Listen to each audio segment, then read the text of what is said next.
Hello class, Rachel Taps here with week 4 of Digital Persuasion in the social media age.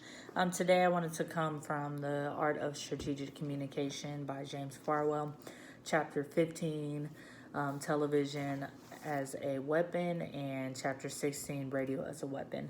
So he starts this chapter off by saying television has the power to shape values, attitudes, opinions, and just grab a hold of emotional appeals. For this chapter, he gave great examples of just how powerful television and videos can be in our nation. The first example he gave was of a 9/11 and how much bigger that became, and what impact it had on America by just showing the effects of what Osama bin Laden had caused in our nation. It really just took hold of our emotions and made our impact and helping to recover from this devastation even greater by showing those effects. He also gave an example of how vital television was to Lyndon B. Johnson's reelection, just how his ad campaign was greater than his competitions just because he had the media on his side, just because he had television to really visually show what he tried to change in America.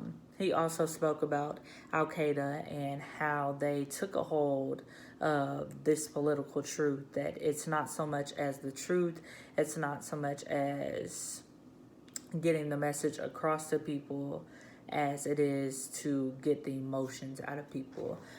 So in my opinion, television is one of the most important tools in America to invoke change. Radio as a weapon. It spoke about how radio was used as a propaganda to invoke violence and evoke emotions, action, just using words, not so much as a visual representation, just using words to get people to get on their bandwagon and use their emotions to kill, to hurt.